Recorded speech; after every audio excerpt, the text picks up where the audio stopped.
Bine ați venit, dragilor din Zodia Vărsător, oriunde v-ați afla în această lume. Vă mulțumesc foarte mult pentru prezența voastră, pentru aprecierile voastre, pentru comentariile frumoase, iar cei care se află pentru prima dată pe acest canal le urez un călduros bun venit și dacă la finalul acestei lecturi veți rezona sau mesajele vă vor aduce ghidare, claritate sau poate liniște interioară, vă invit cu mare drag să vă abonați și să susțineți acest canal printr-un simplu like.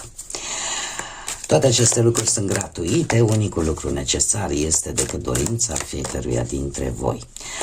Desigur, dragilor, nu uitați, fiecare este stăpânul propriului viitor și cel care îl construiește, așa că luați decât ceea ce vreți să manifestați Universului sau ceea ce voi simțiți că vorbește despre situațiile pe care le traversați în acest moment.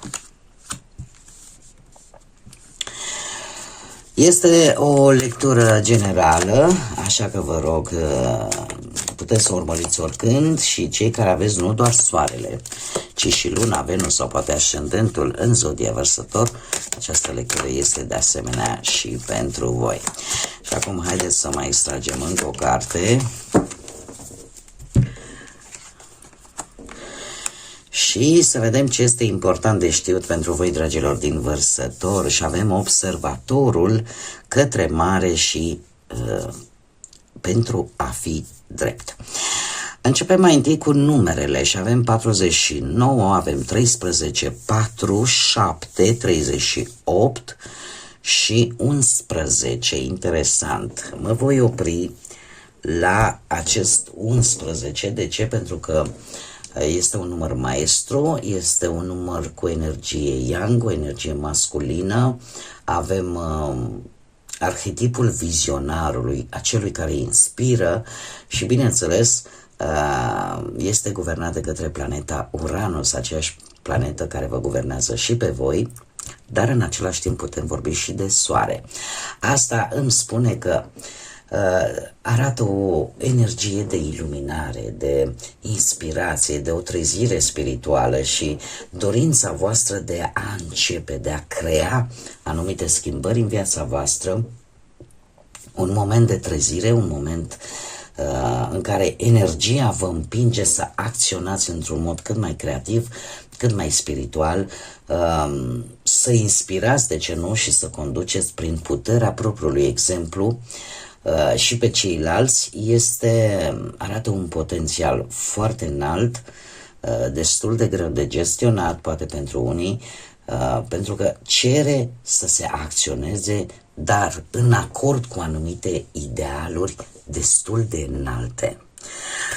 Acum, cum e vorba aici, de exemplu, despre adevăr, despre dreptate, despre a face ceea ce este corect. Observatorul îmi vorbește de atenția voastră, de capacitatea voastră de a privi de la distanță o anumită situație înainte de a acționa. Arată foarte multă curiozitate, vigilență, discernământ și indică în același timp și un potențial de creștere. O imagine și o privire orientată foarte mult către viitor, pe care voi îl priviți cu atenție înainte de a vă angaja în ceva anume. Sunteți într-o fază în care observați detaliile foarte bine, sunteți răbdători și vă folosiți, ca să spun așa, înțelepciunea pentru a evalua exact direcția potrivită pentru voi, în care voi să mergeți. Avem acțiunea pentru următoarea perioadă către mare. Este ceva mult mai amplu către care voi ori vreți să vă îndreptați, ori sperați să vă îndreptați. Este o oportunitate foarte mare în care aveți curaj, în care sunteți doritori poate să vă aventurați. Aveți o anumită încredere în acest flux al vieții și al faptului că de multe ori trebuie să mergi împreună cu valul, ca să spun așa, da? Să nu pierzi acel tren important. Ce este foarte interesant este că sunteți deschiși către noi experiențe, că aveți această dorință de a urma drumul corect, de a face totul corect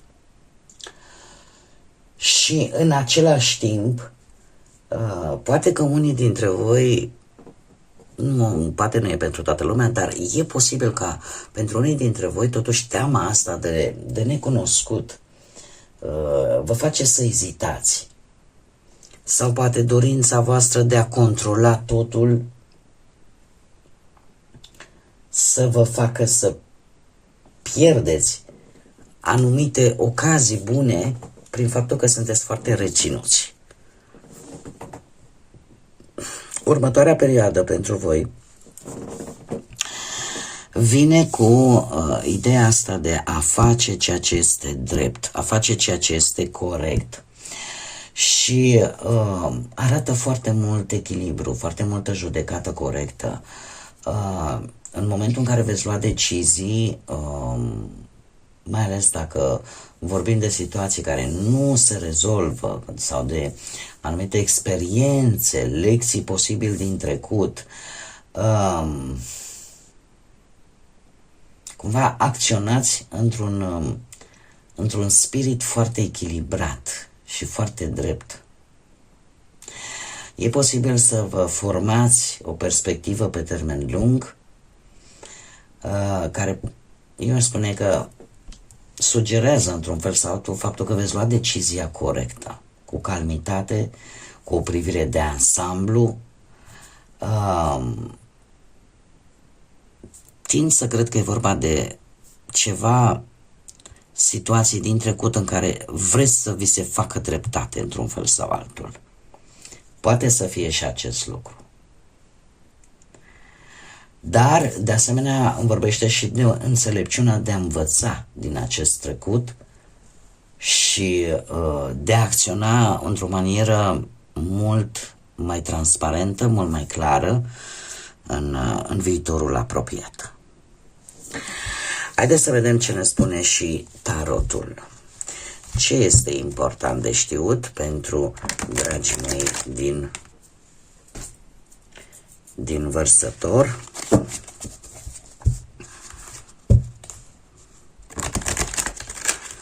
Ce este important de știut pentru următoarea perioadă pentru dragii mei din Vărsător?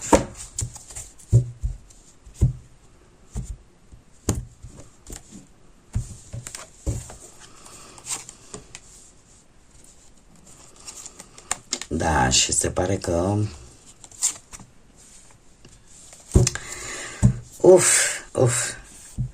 nici nu se putea. Avem 2 de 5. Avem 2 de 5, avem un 5 de bâte, un 5 de monede și judecată acum altfel, da? Pentru a fi drept avem nevoie de o judecată. Haideți să vedem. Voi sunteți, observați foarte bine lucrurile vis-a-vis de un conflict sau vis-a-vis de, ca să zic așa, de o provocare, de o testare, poate a anumitor abilități, nu știu, sau de o rivalitate, care poate apărea, nu știu, la locul de muncă, da? În care poate apărea, au apărut deja, poate, provocări, concurență, proiecte concurente, competiție între colegi, provocări noi care să vă testeze abilitățile, unde voi trebuie să demonstrați cu curaj, cu pricepere și să ieșiți în față și lucrul ăsta, de fapt, indiferent de ce am vorbit, că sunt situații tensionate, că sunt experiențe dinamice, pentru voi sunt de fapt lecții. Sunt de fapt lecții care vă pot, odată asumate, vă pot ajuta pe viitor. Dacă vorbim, nu știu, poate de bănuți, sunt posibil situații în care cer ca voi să vă mișcați foarte rapid, dar într-un mod foarte strategic, în așa fel încât să obțineți poate un profit, nu știu, la vreo licitație sau la vreo ofertă care este limitată sau, uite, aveți parte de o concurență pe piață, să zicem. Este momentul în care voi trebuie să fiți cât mai creativi și curajoși și să vă maximizați, să zicem așa, cât mai bine câștigurile. Dacă vorbim de viața sentimentală, pot apărea mici conflicte, mai ales în relații, sau rivalități, precum discuții legate de planuri. De planuri, fiecare are planul său, orgolii sau cine are dreptate, cumva, așa cum am mai spus, apare această ocazie ca voi să învățați despre adaptare, despre cum să gestionați anumite tensiuni în propria relație. Trebuie să vă spun aici că partea asta un pic de umbră poate face ca competiția, încăpățânarea să tensioneze și mai mult relația și să apară, așa cum bine am văzut, anumite frustrări. Anumite frustrări care cumva să facă ca partenerul, ori voi, ori partenerul vostru să nu accepte anumite compromisuri. Cei singurei, aș spune că e posibil ca voi să întâlniți persoane foarte dinamice sau să fi întâlnit deja persoane foarte dinamice, foarte provocatoare, care să vă cam pună răbdarea la testare, da? Și toate aceste relații, să spunem așa, destul de tensionate, și ele vă pot învăța ceva. Pentru că vă pot învăța, de fapt, ce fel de partener vi se potrivește. Cine cu adevărat se potrivește pentru fiecare dintre voi. Cum de alminteri, eu aș spune la modul general, puteți intra în conflicte inutile sau să vă implicați în tot felul de relații deja tensionate, prin simplu fapt că parcă sunteți atrași de acei oameni care provoacă prea multă energie negativă și care cumva ar trebui cât se poate evitate. Ce este interesant, acțiunea voastră, aceea de a... Voi vreți să vă deschideți către ceva mult mai amplu. Să navigați, să vă cam lăsați purtați de viață, de situații, totuși se cere acest discernământ. Nu o faceți la întâmplare, pentru că vă poate aduce pierderi atât pe parte bănească, cât vă poate aduce această stare de însingurare. E posibil ca toată această deschidere pe care o văd aici, poate o ezitare, poate dorința voastră de a controla totul,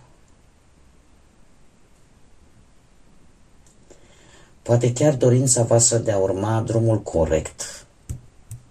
Totuși, încercați să fiți atenți la contextul în sine, situația în sine, și unde vă împinge acest context, încotro vă împinge această situație. De ce? Pentru că acest 5 de monede îmi vorbește de anumite dificultăți, poate pe plan material, de anumite provocări, dar și de anumite adaptări vis-a-vis de niște restricții. Pot apărea, de exemplu, obstacole la locul de muncă. Poate vis-a-vis de anumite planuri care nu merg așa cum v-ați fi aștepta voi. Pot apărea întârzieri care să vă împiedice către această deschidere pe care voi vă doriți. Putem vorbi pe partea banilor, în mare parte, de posibile dificultăți financiare sau cheltuieli neașteptate. E adevărat, pot fi pierderi temporare, facturi neașteptate, dar, cum să spun eu, trebuie făcute lucrurile cumva cât mai corect posibil, pentru că aceste pierderi să fie cât mai minimalizate, cât mai mici. Chiar și pe plan relațional, vedem foarte bine, se simte această energie de tensionată și eu aș spune că pot apărea, de exemplu, tensiuni legate de resursele voastre, adică problema să plece de la bani sau vis-a-vis de anumite responsabilități pe care le are fiecare în relația asta, cum ar fi certuri, dacă nu sunt pe bani, sunt pe sarcini împărțite inegal. Da, un stres din cauza dificultăților din exterior, dar este în același timp, așa cum o spun, este un moment bun ca voi să învățați cooperarea, să se învețe în relație sprijinul reciproc în momentele grele din viață. Da, atât la bine cât și la greu. Mare grijă pentru cei care vă știți că sunteți poate prea critici sau prea pesimiști și care uneori poate vă retrageți emoțional tocmai din cauza acestui stres. Nu este cea mai bună soluție. Chiar și cei singurei puteți simți lipsa sprijinului sau simțiți o dificultate în a atrage anumite persoane în viața voastră. Dacă asta vă doriți, mare atenție, pentru că tot primesc mesaje, aici fac o mică paranteză, primesc mesaje de la persoane care spun, dar pe mine nu mă interesează să găsesc pe nimeni. Foarte bine este pentru cei care îi interesează, care sunt singuri, restul se aplică tuturor, da? Ceea ce privește partea profesională, cu banii și tot ceea ce eu vă povestesc, fiecare adaptează în funcție de ceea ce își dorește să știe. Revenind la noi, cei singurei, așa cum am mai spus, voi sunteți într-un moment în care să reflectați, să învățați cum să gestionați anumite provocări înainte de a vă implica în relații noi. E posibil să deveniți un pic temători, un pic defensivi atunci când cineva încearcă să se apropie din punct de vedere emoțional de voi și asta să vă facă să vă simțiți izolați, neînțeleși și chiar să riscați să vă izolați complet față de restul lumii. Perioada imediat următoare, să știți că nu va sta pe loc și alături de judecata, sunt două cărți care de fapt ne vorbesc de dreptate de judecată, de a face ceea ce este corect. Asta îmi vorbește de trezire, de reevaluare, de schimbări importante care apar în viața voastră și în care voi trebuie să acționați cu responsabilitate și să vă asumați propriile alegeri. E posibil ca la locul de muncă să realizați că trebuie să faceți o schimbare majoră în cariera voastră, poate prin schimbarea domeniului, poate prin reluarea unor studii, poate printr-o nouă direcție profesională, poate că primiți șansa foarte oportună, foarte bună, care să ceară totuși o asumare responsabilă vis-a-vis de un proiect important sau vis-a-vis de conducerea unui grup de oameni, da, la nivel profesional.